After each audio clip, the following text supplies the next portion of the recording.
Hello दोस्तों, मैं मन्नू कुमार आप लोग अपने YouTube channel Mannu Kumar chemistry classes पे स्वागत करता हूं।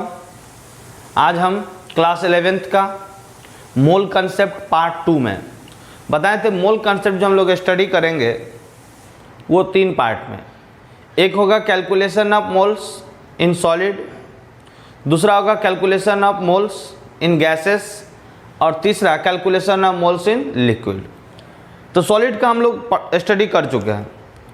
अब हम लोग देखेंगे calculation of moles in gases, gases के लिए मोल्स का कैलकुलेशन। तो अगर आप लोगों ने अभी तक अपने चैनल को सब्सक्राइब नहीं किया है तो प्लीज़ सब्सक्राइब करें, वीडियो को पूरा देखें बिना स्किप किए हुए। थोड़ा टाइम लगेगा समझने में, लेकिन इसी प्लेटफॉर्म पे अपने लोगों को पढ़ना है अभी थोड़ा दिन और, जब तक लॉकडाउन है।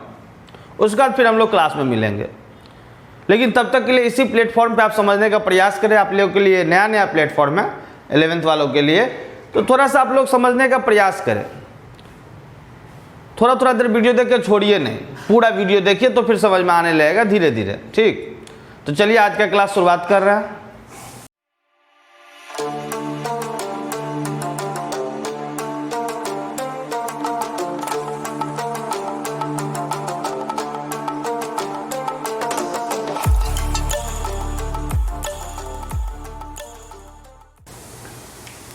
Calculation of moles in gases, तो इसके लिए कुछ टर्म है, some terms.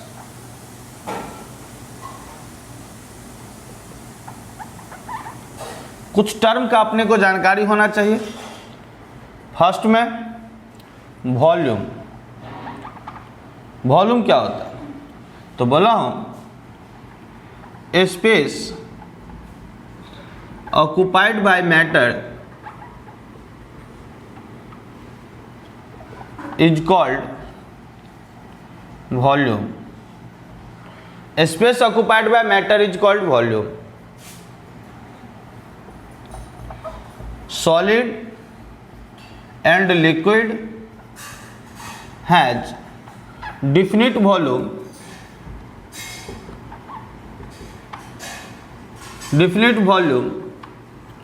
but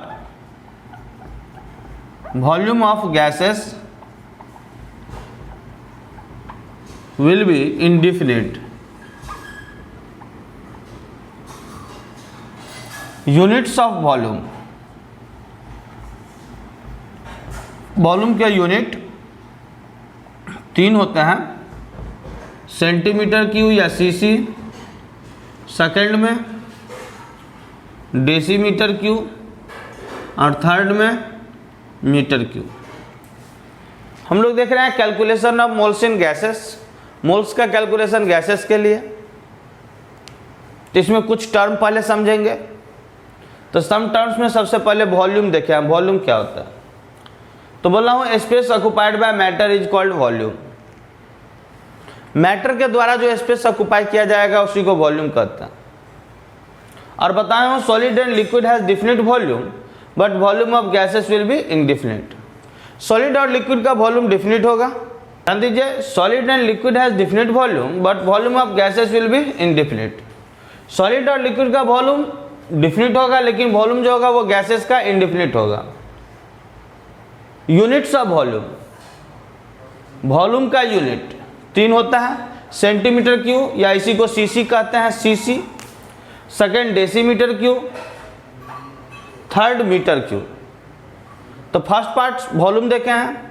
second part हम लोग देखेंगे डेंसिटी।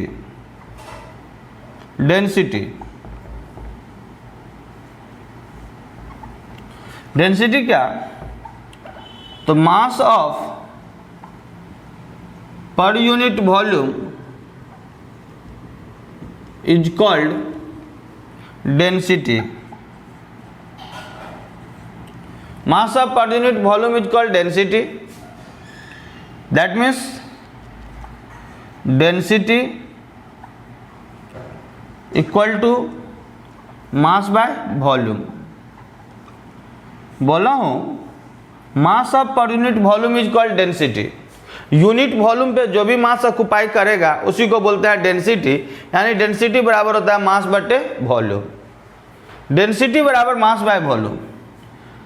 अगर कोई आपसे पूछेगा मास बराबर तो बोलिएगा वॉल्यूम इंटू डेंसिटी, मास बराबर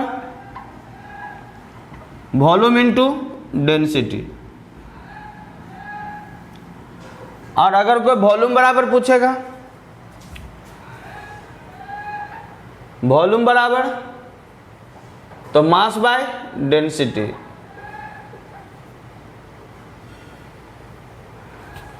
तो डेंसिटी क्या होता है? मास of per unit volume is called density, यानी डेंसिटी बराबर मास बाय वॉल्यूम, मास बराबर वॉल्यूम इनटू डेंसिटी, और वॉल्यूम बराबर mass by density. Unit of density, density का यूनिट फर्स्ट में ग्राम पर सेंटीमीटर क्यूब और सेकंड में KG per metre cube. Density का दो यूनिट होता है, एक ग्राम पर सेंटीमीटर क्यूब, दूसरा केजी पर मीटर क्यूब। ये ग्राम पर सेंटीमीटर क्यूब याद रखिएगा in CGS system, introduction of chemistry में बताया है कि सीजीएस क्या होता है, एसआई क्या होता है, एमकेएस क्या होता है। तो ग्राम per centimetre cube CGS system में होता है और KG per metre cube in SI system.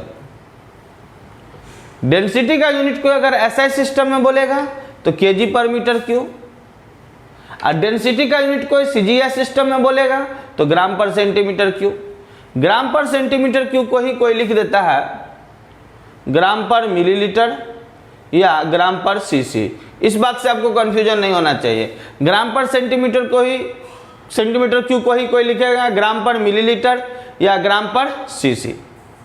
ये तीनों जो है ना वो सब सीजीएस है।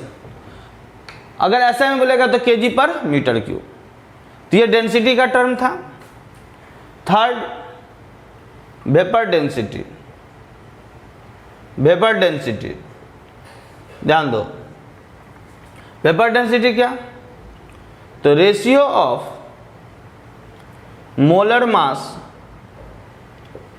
Of any gas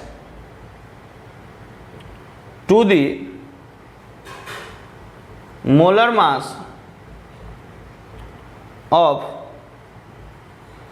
hydrogen gas is called vapour density.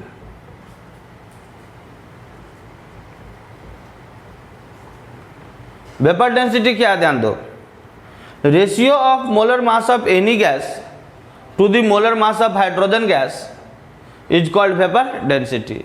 मतलब किसी भी गैस के मोलर मास को अगर हाइड्रोजन गैस के मोलर मास से आप डिवाइड कर दोगे तो उसी को बोलता है vapour density. Ratio of molar mass of any gas to the molar mass of hydrogen gas is called vapour density. लिख रहे हैं वेपर डेंसिटी का फार्मूला। पहले एक बार समझ लो, हम लोग मोल्स का कैलकुलेशन देख रहे थे गैसेस के लिए, तो यहाँ गैसेस में डबल एस कर लो, कोई दिक्कत नहीं है। जहाँ जहाँ गैस लिखे हैं, गैसेस लिखे हैं, वहाँ गैसेस में GA डबल SES हो जाएगा। सम टर्म्स में सबसे पहले देख रहे हैं वॉल्यूम। वॉल्यूम क्या होता है? तो space occupied by matter is called volume. Solid and liquid has definite volume but volume of gases will B indefinite. Solid और लिक्विड का वॉल्यूम डिफिनिट होगा, लेकिन वॉल्यूम जो होगा गैसेस का वो इनडिफिनिट होगा। यूनिट्स ऑफ वॉल्यूम क्या होता है? वॉल्यूम के यूनिट तो centimetre cube, decimetre cube, metre cube. Centimetre cube को ही सीसी कहते हैं। सेकंड में density, mass of per unit volume is called density, means density बराबर मास बाय वॉल्यूम। अगर कोई मास बराबर पूछेगा तो वॉल्यूम इंटू डेंसिटी गुना हो जाएगा। अगर वॉल्यूम बराबर पूछेगा तो मास बाय डेंसिटी। डेंसिटी का यूनिट दो, ग्राम पर सेंटीमीटर क्यूब या KG per metre cube. KG per metre cube SI system में, gram per centimetre cube CGS system में। वेपर डेंसिटी क्या?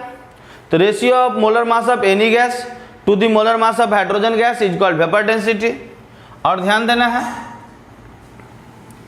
वेपर डेंसिटी बराबर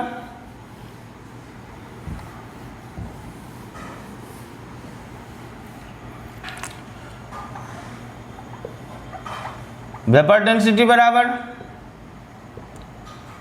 molar mass of any gas bye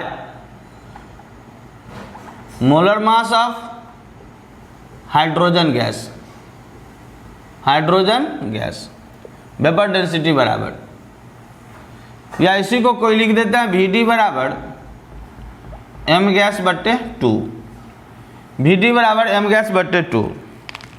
जहाँ ध्यान रखना ये m गैस क्या है, तो m है मोलर मास, कैपिटल M है ध्यान रखना, और ये 2 क्या है, तो molar mass of H2 gas यानी हाइड्रोजन गैस। तो हम लोग 3 टर्म देख लिए, वॉल्यूम देखें, डेंसिटी देखें, वेपर डेंसिटी देखें, फोर्थ में प्रेशर। प्रेशर अब देख रहे हैं, प्रेशर क्या होता है, प्रेशर यानी दाब, हिंदी में दाब कहते हैं। तो प्रेशर बोला हूं force per unit area is called pressure, force per unit area is called pressure. Unit area पर जो भी फोर्स आएगा उसी को प्रेशर कहते हैं, यानी प्रेशर बराबर होता है फोर्स बाय एरिया, प्रेशर बराबर फोर्स बाय एरिया। ये P प्रेशर है, F फोर्स है और A एरिया है। तो प्रेशर को डिफाइंड किया हूं, force per unit area is called pressure, P बराबर F by A, F force A area. अब जरा ध्यान दो,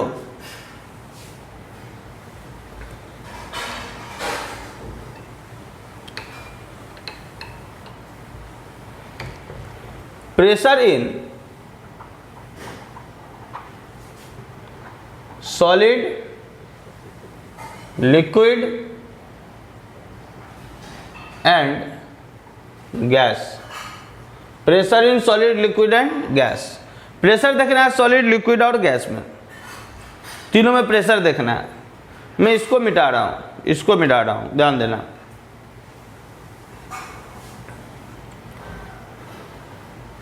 प्रेशर देखना है सॉलिड, लिक्विड और गैस में। चलो ध्यान दो, ये कंटेनर कुछ कंसीडर कर रहा हूं,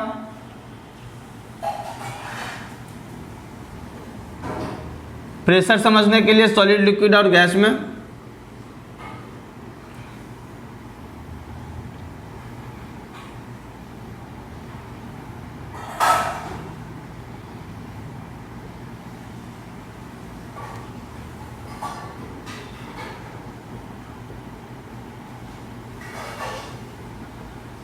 ये सॉलिड,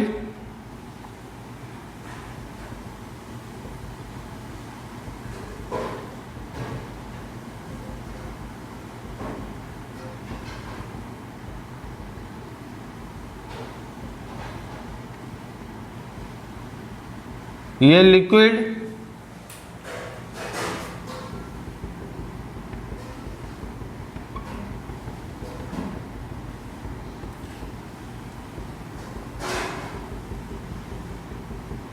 और ये गैस।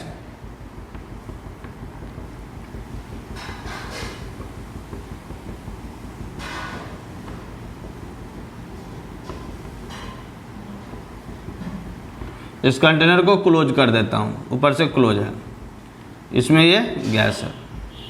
तो हम लोग को समझना है pressure in solid, liquid and gases. इस कंटेनर में सॉलिड है, कुछ सॉलिड जैसा शेप दिखाया हूं, इसमें लिक्विड है और इसमें गैस है। तो बता रहा हूं, ध्यान से समझेगा कि प्रेशर इन सॉलिड और liquid due to its wait,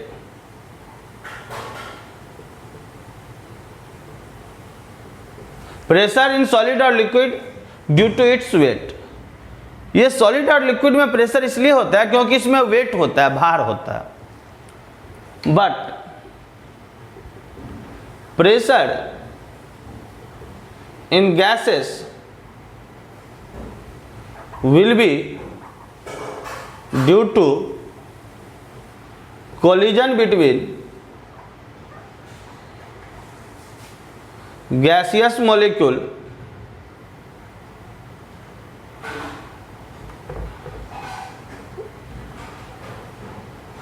gaseous molecule and the wall of container.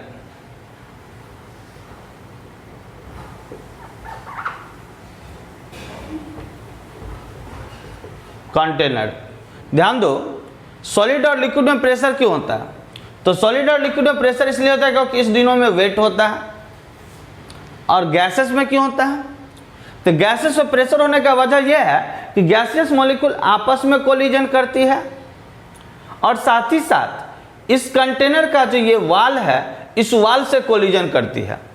यही वजह है कि सॉलिड, लिक्विड और गैस तीनों में प्रेशर होता है।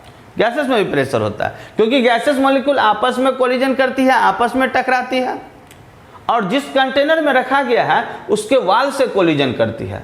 यही वजह है कि सॉलिड भी प्रेशर लगाता है, लिक्विड भी और गैस भी। कोई पूछेगा गैस क्यों लगाएगा, तो बता देना, pressure in gases will be due to collision between gaseous molecule and with wall of container and the wall of container. साथ में उसके वॉल ऑफ कंटेनर से वो गैसेस मॉलिक्यूल टकराती है, जिसके वजह से गैसेस में भी प्रेशर होता है। मतलब इसका मतलब समझा सकते हैं कि सॉलिड, लिक्विड और गैस तीनों में प्रेशर होगा। सॉलिड और लिक्विड में इसलिए होता है क्योंकि दोनों में वेट होता है, वेट होने की वजह से होता है प्रेशर। और गैसेस में इसलिए होता है कि ये गैसेस मॉलिक्यूल आपस में कोलिजन करती है, जिस कंटेनर में रखा गया उसके वाल से कोलिजन करती है। यही वजह है कि सॉलिड, लिक्विड और गैस तीनों प्रेशर एक्सर्ट करती है। अब ध्यान दो, pressure at the bottom of liquid container. किसी लिक्विड कंटेनर के बॉटम पे कितना प्रेशर होगा? Pressure at the bottom of liquid container. कोई लिक्विड कंटेनर के बॉटम पे कितना प्रेशर होगा? बॉटम यानी नीचे, बॉटम पे उसका कितना प्रेशर होगा? जरा देखो, समझने के लिए एक लिक्विड कंटेनर ले रहा हूं।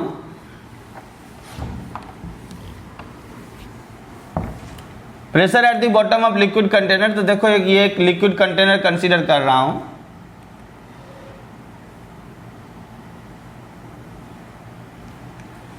इसमें लिक्विड है,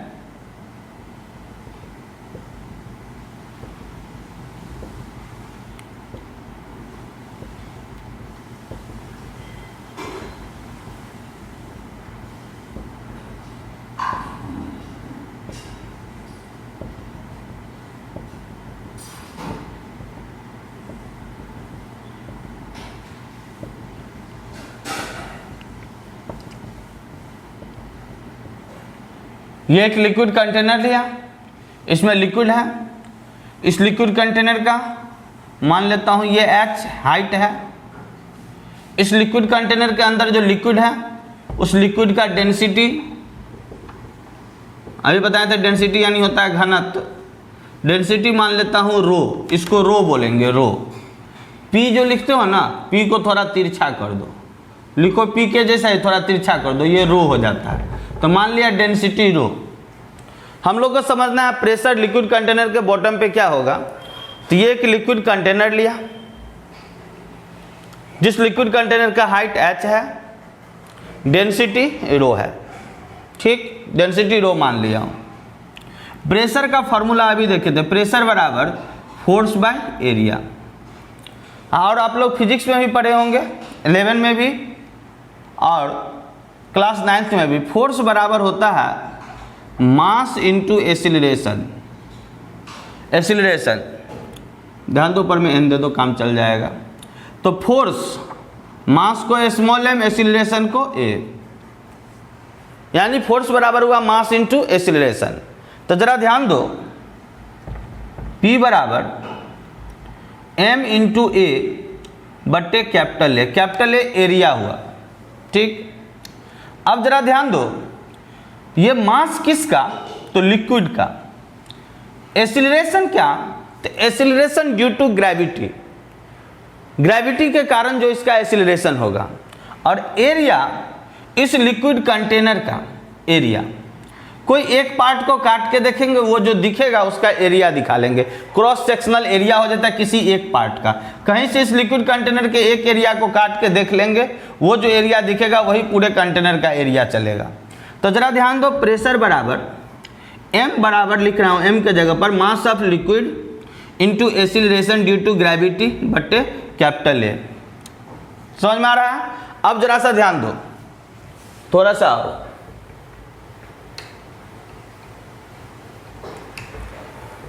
हम लोग जानते हैं डेंसिटी बराबर मास बाय वॉल्यूम, ठीक। तो डेंसिटी ऑफ लिक्विड बराबर लिखेंगे मास ऑफ लिक्विड बटे वॉल्यूम ऑफ लिक्विड। तो अब जरा देखो गौर से, P बराबर मास ऑफ लिक्विड, तो मास ऑफ लिक्विड ये हुआ, तो मास ऑफ लिक्विड बराबर क्या लिखेंगे, volume of liquid into density of liquid. तो देखो ml के जगह पर लिख रहा हूँ VL into DL into acceleration due to gravity A बटे एरिया। तो अब जरा देखो VL volume of liquid container, तो वॉल्यूम ऑफ लिक्विड कंटेनर, तो जो लिक्विड कंटेनर है उसको अगर गौर से देखे तो वो कैसा है, सिलेंड्रिकल। तो मतलब लिक्विड कंटेनर सिलेंड्रिकल है, तो सिलेंड्रिकल का वॉल्यूम क्या हो जाएगा, पाई आर स्क्वायर H इसका तो हाइट ले ही लिया हूँ, इंटू डेंसिटी ऑफ लिक्विड। तो डेंसिटी लिक्विड का क्या माना है, रो, तो rho into acceleration due to gravity G बटे कैपिटल A एरिया है। तो इसके किसी भी एक पार्ट को क्रॉस सेक्शनल एरिया कहीं भी काटोगे तो ये दिखेगा एक सर्किल के जैसा, सर्किल के जैसा। जहां से काटो, मान लो इसी पार्ट को हम काटेंगे, इसी पार्ट को देख लो, तो ये दिखेगा एक सर्किल के जैसा जिसका एरिया पाई आर स्क्वायर। मान लो इसी पार्ट को मैं बीच से काट के देख रहा हूं, सब दिखेगा सर्किल के जैसा। कहीं से काटोगे वो दिखेगा सर्किल के जैसा, तो उसका एरिया क्या होगा, pi R square, pi R square, ये एरिया हुआ। अब जरा गौर से देखो, ये पाई आर स्क्वायर कैंसिल, इसका मतलब P बराबर रो जी एच। तो आप समझ सकते हैं G acceleration due to gravity है जिसका वैल्यू 9.8 होता है, फिजिक्स में आप लोग पढ़िएगा। तो ये कांस्टेंट हुआ, तो इसका मतलब प्रेशर डायरेक्टली प्रोपोर्शनल डेंसिटी का और डायरेक्टली प्रोपोर्शनल H का। मतलब सोचो, जब जब डेंसिटी और हाइट बढ़ेगा तो प्रेशर बढ़ेगा। इसीलिए जैसे जैसे हम लोग हाइट बढ़ते हैं ना, हाइट बढ़ता है ना, तो प्रेशर भी बढ़ता है। जैसे जैसे ऊपर बढ़ोगे, ऊपर जाओगे, धरती से ऊंचा उठोगे, जितना ज़्यादा ऊंचा उतना ज़्यादा प्रेशर बढ़ेगा। यही वजह है कि हम लोग जब मान लो किसी 4 मंजिल मकान पे सीढ़ी से चढ़ रहे हैं, तो सीढ़ी से चढ़ रहे हैं तो हम लोग ज़्यादा थक जाते हैं। वजह यह होता है क्योंकि सीढ़ी से जब हम लोग चढ़ते हैं तो जैसे जैसे हम अर्थ से ऊपर उठते जाते हैं प्रेशर बढ़ने लगता है, प्रेशर बढ़ता है और साथ में हाइट भी बढ़ता है। ध्यान दो, प्रेशर जब भी बढ़ेगा, जब क्यों हाइट बढ़ेगा तो हाइट जैसे जैसे ग्राउंड से ऊपर बढ़ेंगे हाइट बढ़ेगा, हाइट बढ़ता है साथ में डेंसिटी भी बढ़ता है, जिसकी वजह से प्रेशर भी बढ़ेगा जब भी ग्राउंड से ऊपर जाओगे। तो हम लोग हमेशा देखते हैं जब हम लोग 4 मंजिल 5 मंजिल छत पे अगर सीढ़ी की मदद से चढ़ते हैं तो हम लोग ज़्यादा थक जाते हैं, हाँफने लगते हैं। वजह यह होता है कि हम लोग का प्रेशर बढ़ जाता है। अब प्रेशर बढ़ने का कारण ये रहता है कि ग्राउंड से हाइट बढ़ रहा है और डेंसिटी बढ़ रहा है। तो हमेशा ध्यान रखना, प्रेशर डायरेक्टली प्रोपोर्शनल डेंसिटी का और डायरेक्टली प्रोपोर्शनल हाइट का। जब जब डेंसिटी और हाइट बढ़ेगा तब तब प्रेशर बढ़ेगा। अब ये कंटेनर कैसा भी हो इससे मतलब नहीं है, आप किसी भी कंटेनर में रखो लिक्विड को, उससे कोई फर्क नहीं है। प्रेशर बढ़ना है इसके लिए डेंसिटी और हाइट को बढ़ना पड़ेगा। जैसे कई बार क्वेश्चन पूछ देता है, इसको मिटा रहा हूं, ध्यान दो। कई बार क्वेश्चन पूछ देता है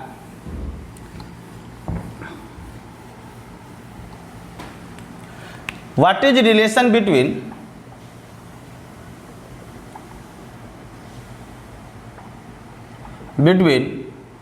P1, P2 एंड P3।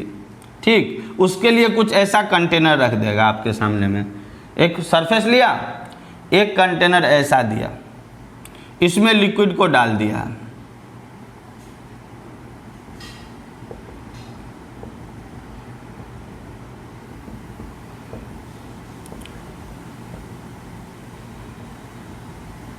इसमें लिक्विड को डाल दिया। कभी कंटेनर ऐसा रख देगा आपके सामने में, इसमें डाल देगा लिक्विड को,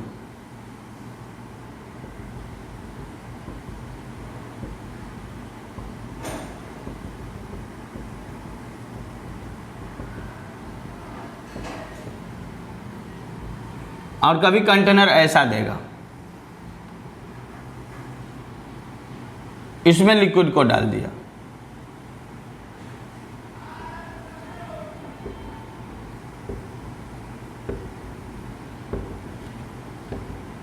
सब सरफेस पे है, सरफेस पे 3 कंटेनर अलग अलग डिजाइन का कंसीडर किया, लिक्विड को डाल दिया, बोला रिलेशन बताओ P1 P2 और P3 में।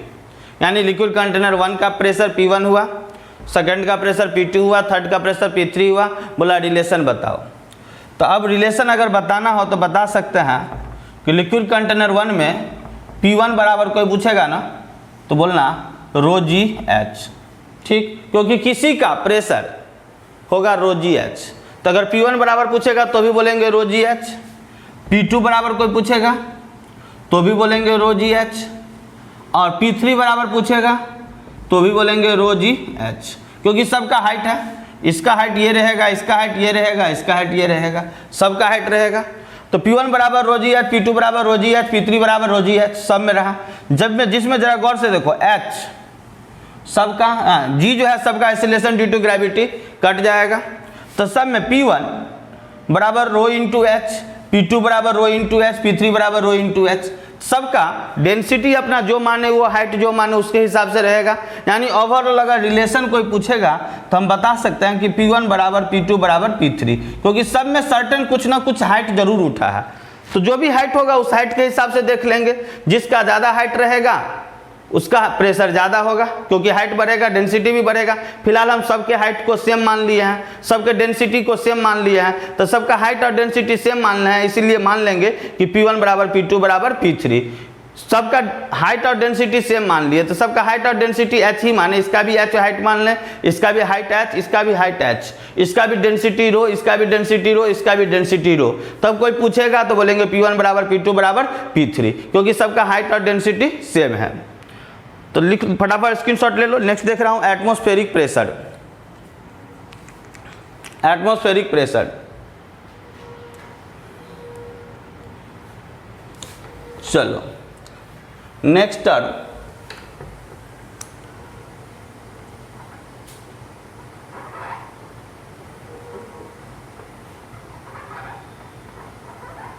एटमॉस्फेरिक प्रेशर, वायुमंडलीय दाब। ये क्या होता है एटमॉस्फेरिक प्रेशर? तो समझो, pressure exerted by atmospheric air is called atmospheric pressure. Pressure exerted by atmospheric air is called atmospheric pressure. Atmosphere में एयर के द्वारा जो प्रेशर लगाया जाता है उसी को बोलते हैं एटमॉस्फेरिक प्रेशर। एटमॉस्फेयर में एयर के द्वारा जो प्रेशर लगाया जाएगा उसी को बोलते हैं atmospheric pressure. Device used to measure atmospheric pressure is called barometer. वो डिवाइस जो एटमॉस्फेरिक प्रेशर को मेजर करता है उसको बैरोमीटर कहते हैं। Device used to measure atmospheric pressure is called barometer. Atmospheric pressure क्या होता है? तो pressure exerted by atmospheric air is called atmospheric pressure. Atmosphere में एयर के द्वारा जो प्रेशर लगाया जाता है, यानी वायुमंडल में एयर मीन्स कह सकते हैं हवा के द्वारा जो प्रेशर लगाया जाएगा उसी को एटमॉस्फेरिक प्रेशर कहते हैं। और वो डिवाइस जो एटमॉस्फेरिक प्रेशर को मेजर करता है उसको बैरोमीटर कहते हैं।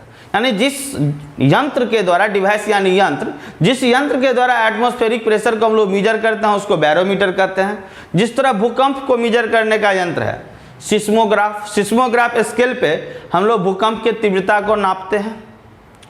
दूध के शुद्धता को नापना है तो हम लोग लैक्टोमीटर देखते हैं। उसी तरह एटमॉस्फेयर में कितना प्रेशर है इसको जो मेजर करते हैं उस डिवाइस का नाम है बैरोमीटर। जल्दी से स्क्रीनशॉट लीजिए। Different units of pressure.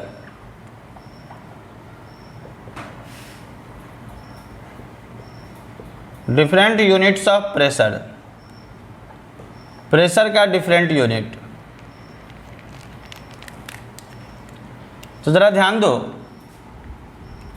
First में Newton per metre square, second में एटीएम, थर्ड में टॉर और फोर्थ में बार। प्रेशर का different unit.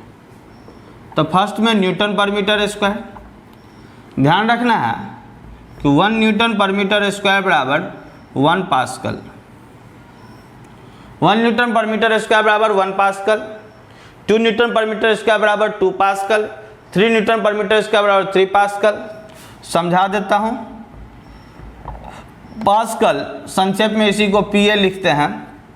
Pascal is also called SI unit of pressure. Pascal is also called SI unit of pressure. ध्यान दो, pascal SI unit है किसका? Pressure का। सेकंड में एटीएम, एटीएम पूरा लिखते हैं एटमॉस्फेयर, एटमॉस्फेयर। अब ये बार बार इतना लंबा शब्द नहीं लिखते हैं, इसलिए संक्षेप में एटीएम लिख लेते हैं। एटमॉस्फेयर इतना लंबा शब्द ना लिख के हम लोग संक्षेप में एटीएम लिखते हैं, एटीएम। और एटीएम 1 एटीएम बराबर क्या होता है? ध्यान दो, 1 एटीएम बराबर तो 76 centimetre of HG height. 1 ATM बराबर 76 सेंटीमीटर ऑफ HG हाइट। यानी मरकरी, Hg मरकरी हुआ एलिमेंट है जिसका सिंबल है Hg, मरकरी का सिंबल Hg है। तो मरकरी को 76 सेंटीमीटर तक के हाइट तक जाने में जो भी प्रेशर लगाना पड़ता है वो बराबर होता है किसके? 1 एटीएम के। क्योंकि 1 एटीएम बराबर 76 सेंटीमीटर ऑफ Hg हाइट। तो मरकरी को अपने ट्यूब में, कैलिब्रेटेड ट्यूब होता है, तो मरकरी को अपने ट्यूब में 76 सेंटीमीटर तक हाइट तक उठने में जो भी प्रेशर लगाना पड़ता है वो बराबर होता है किसके? 1 एटीएम के। इसीलिए 1 एटीएम बराबर बोला जाता है 76 सेंटीमीटर ऑफ Hg हाइट, या नहीं तो 760 mm of Hg height. Hg height 760 mm of Hg height. क्योंकि ध्यान दो 1 सेंटीमीटर बराबर 10 मिलीमीटर, 1 सेंटीमीटर बराबर, तो 1 सेंटीमीटर बराबर 10 मिलीमीटर, तो 2 सेंटीमीटर बराबर 20 मिलीमीटर, 3 सेंटीमीटर बराबर 30 मिलीलीटर, तो 76 सेंटीमीटर बराबर कितना? 760 मिलीमीटर। तो 760 मिलीमीटर ऑफ Hg हाइट या 1.013 into 10 to the power 5 newton per metre square. 1 ATM बराबर 76 सेंटीमीटर ऑफ Hg हाइट या 760 mm ऑफ Hg हाइट या 1.013 into 10 to the power 5 newton per metre square. Third में torr. ध्यान दो, 1 Tor बराबर 1 mm of Hg। तो 1 Tor बराबर 1 mm of Hg, तो 2 टॉर बराबर क्या होगा? 2 mm ऑफ Hg। 3 टॉर बराबर 3 mm ऑफ Hg। 4 टॉर बराबर 4 mm ऑफ Hg। तो 760 टॉर बराबर क्या होगा बताओ? 760 mm ऑफ Hg, हाँ या ना? और ध्यान दो 760 mm of Hg, 760 mm of Hg किसके बराबर है? ध्यान दो 760 mm ऑफ Hg किसके बराबर है? 1 एटीएम के। यानी फाइनली हम लोग कह सकते हैं कि 1 एटीएम बराबर 760 टॉर। 1 एटीएम बराबर 760 टॉर, 1 एटीएम बराबर। फोर्थ में बार। ध्यान रखना 1 bar equal to 10 to the power 5 newton per metre square. 1 bar equal to 10 to the power 5 newton per metre square. 1 bar equal to. तो अब ध्यान दो, थोड़ा सा और बता रहा हूं, यहां मैं मिटा रहा हूं।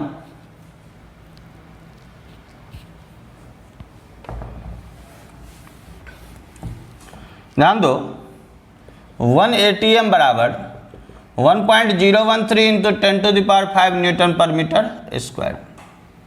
और जरा ध्यान दो 10⁵ न्यूटन पर मीटर स्क्वायर को क्या लिख सकते हैं 1 बार, तो 1 ATM बराबर 1.013 into 10⁵ Newton per metre square बराबर क्या 1 बार, यानी 1 ATM बराबर 1.013 बार।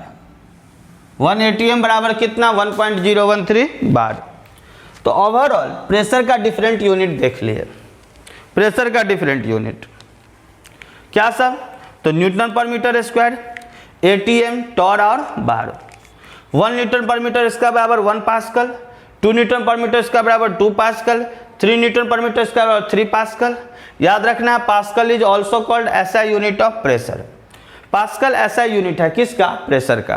पास्कल को ही संक्षेप में PA लिखते हैं। सेकंड में ATM, पूरा नाम है एटमॉस्फेयर, संक्षेप में ATM लिखते हैं। 1 ATM बराबर होता है 76 सेंटीमीटर ऑफ Hg हाइट। यानी मरकरी को अपने ट्यूब में, कैलिब्रेटेड ट्यूब होता है, उस ट्यूब में 76 सेंटीमीटर तक हाइट तक उठने में जो प्रेशर लगाना पड़ता है वो किसके बराबर होता है 1 ATM के, या 1 ATM बराबर 760 mm ऑफ Hg हाइट, या 1.013 into 10⁵ Newton per metre square. Third में टॉर, 1 टॉर बराबर 1 mm ऑफ Hg, तो 2 टॉर बराबर 2 mm ऑफ Hg, 3 टॉर बराबर 3 mm ऑफ Hg, तो 760 टॉर बराबर 760 mm of Hg। 760 mm of Hg किसके बराबर होगा 1 ATM के, यानी 1 ATM बराबर 760 टॉर। फोर्थ में बार, 1 बार बराबर 10⁵ न्यूटन पर मीटर स्क्वायर। तो ध्यान रखना 1 ATM बराबर 1.013 into 10⁵ Newton per metre square. 10⁵ Newton per metre square बराबर 1 बार हुआ, इसका मतलब 1 ATM बराबर 1.013 बार। तो प्रेशर का चारों यूनिट हम लोग क्लियर कर लिए। तो आज हम लोग देख रहे थे calculation of moles in gases, उसमें जो टर्म देखे सबसे पहले वॉल्यूम, फिर डेंसिटी, फिर वेपर डेंसिटी, फिर प्रेशर। क्लियर है। अब हम लोग का नेक्स्ट क्लास होगा शुरू इसी में एवोगैड्रो लॉ से। एवोगैड्रो लॉ, वही लॉ पढ़ना है हमको गैसेस के कैलकुलेशन के लिए। एवोगैड्रो लॉ पढ़ेंगे और वहाँ से उसका न्यूमेरिकल शुरुआत हो जाएगा। तब तक आज के लिए हम लोग विदा ले रहे हैं। अगर आज का क्लास आपको पसंद आया हो तो प्लीज़ वीडियो को लाइक करिएगा, शेयर करिएगा, और जो भी दोस्त अभी तक चैनल को सब्सक्राइब नहीं किया प्लीज़ सब्सक्राइब करें। Thank you everyone, have a nice day, God bless you.